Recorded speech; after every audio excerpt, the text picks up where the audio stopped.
একটি মাত্র ডিম দিয়ে যদি ফ্রুটস কেক বাসায় বানিয়ে নেওয়া যায় তাহলে কতটা টাকার সাশ্রয় হয়, তাই না? হ্যাঁ, আজকে আমি আপনাদেরকে তৈরি করে দেখাবো সফট একটা ফ্রুটস কেক। তো ভিডিওটি একদম না টেনে শেষ পর্যন্ত দেখবেন। প্রথমে আমি ব্লেন্ডার জারের মধ্যে একটা রুম টেম্পারেচারে রাখা ডিম নিয়ে নিচ্ছি এবং আমরা নর্মাল যে চা খাই সেই কাপেই আমি হাফ কাপ নিয়ে নিচ্ছি চিনি, হাফ কাপ নিয়ে নিচ্ছি নর্মাল তেল, আর হাফ কাপ নিয়ে নিচ্ছি আমি দুধ। আমি এখানে 2 চামচ গুঁড়ো দুধকে পানির সাথে মিক্স করে জাস্ট অ্যাড করে দিয়েছি। ঘরে যদি গরু দুধ না থাকে তাহলে এভাবে আপনারা ব্যবহার করতে পারবেন, কোনো সমস্যা নেই। তবে হ্যাঁ, দুধটাকে জাল করে 1 কাপ থেকে হাফ কাপ করে ঠান্ডা করে তবে অ্যাড করবেন। এবার আমি এখানে সামান্য একটু ভ্যানিলা এসেন্স অ্যাড করে দিচ্ছি। সর্বোচ্চ 1 মিনিট ব্লেন্ড করবেন, তাও আবার থেমে থেমে, অর্থাৎ 10 সেকেন্ড ব্লেন্ড করলেন, আবার একটু থামবেন, আবার 10 সেকেন্ড ব্লেন্ড করবেন, এভাবে করে থেমে থেমে ব্লেন্ড করে নেবেন। এবার আমরা শুকনো উপকরণগুলো ছেঁকে নিব। আমি এখানে হাফ কাপের মতো অ্যাড করে দিচ্ছি আটা। ইয়াস, ঠিক শুনেছেন, ময়দা দিচ্ছি না, আটাই দিচ্ছি। আজকে আটার কেক বানাবো। সাথে অ্যাড করে দিয়েছি হাফ কাপের মতো সুজি,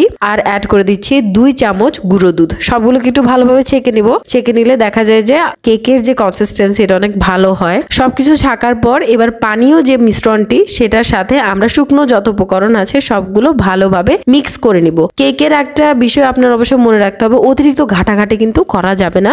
এক পাশে আস্তে আস্তে করে মিক্স করতে থাকবেন, ঠিক আছে? তাহলে আপনার কেকটা অনেক সুন্দরভাবে ফুলবে। মিক্স করা হয়ে গেলে ব্যাটারটাকে আমরা 10 মিনিটের জন্য ঢেকে রাখবো। ঢাকাটা খুবই ইম্পর্টেন্ট, যেহেতু এখানে সুজি গিয়েছে, সুজিটা ফুলে উঠবে এই 10 মিনিটের মধ্যে। সেই ফাঁকে আমি কেকের মোল্ডের মধ্যে হালকা অয়েল দিয়ে সাইজ করে কেটে বাটার পেপার লাগিয়ে নিয়েছি। 10 মিনিট পরে আমি এখানে অ্যাড করে দিচ্ছি আর দুটো ইনগ্রিডিয়েন্টস, সেটা হচ্ছে 1 চামচ বেকিং পাউডার আর হাফ চামচ বেকিং সোডা। এগুলোকেও আমি ছেঁকে এখানে অ্যাড করে দিচ্ছি।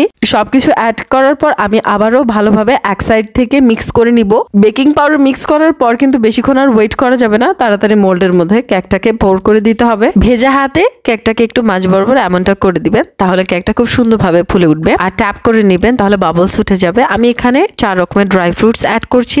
প্রথমে আমি এখানে অ্যাড করে দিচ্ছি নারকেলের কুচি। এটা আমি ফার্স্ট টাইম অ্যাড করেছি এবং খেতে অনেক ভালো লাগছিল, দাঁতে যখন লাগছিল অনেক ভালো লাগছিল। দেন আমি এতে অ্যাড করে দিচ্ছি কাঠবাদাম। সবগুলোকে আমি কিন্তু অনেক বেশি ফাইনলি কুচি করে নিয়েছি। আর অ্যাড করে দিচ্ছি কাজুর কুচি। আপনারা যদি একটু আস্ত খেতে চান তাহলে আপনারা আস্তই অ্যাড করে দেবেন। আমার কাছে কুচি ভালো লাগে তাই আমি কুচি করেই নিয়েছি। দেন আমি অ্যাড করে দিয়েছি কিশমিশ। কিশমিশকেও আমি একটু ছোট সাইজের করে কেটে নিয়েছি। আমি এসএস এর পাতিল প্রিহিট করে নিয়েছিলাম। দেন এখানে আমি 3-4 মতো কাগজ দিয়ে দিয়েছি আর উপরে একটা স্ট্যান্ড দিয়ে দিলাম। এই কাগজটা অ্যাড করলে হবে কি, আপনার কেকের কালারটা এত সুন্দর হবে ইনশাল্লাহ। আপনারা অবশ্যই এই টেকনিকটি ফলো করবেন কেকের কালার সুন্দর আসার জন্য। এবার আমি কেকের মোল্ডটি রেখে দিলাম। 40 মিনিট পর আপনারা দেখতে পাবেন কেকটা ঠিক দেখতে এত সুন্দর হয়ে এসেছে। ঠিক 40 মিনিট মোবাইল অবশ্যই অ্যালার্ম দিয়ে নেবেন, না হলে কিন্তু এদিক ওদিক হয়ে গেলে কেকটা পুড়ে যেতে পারে।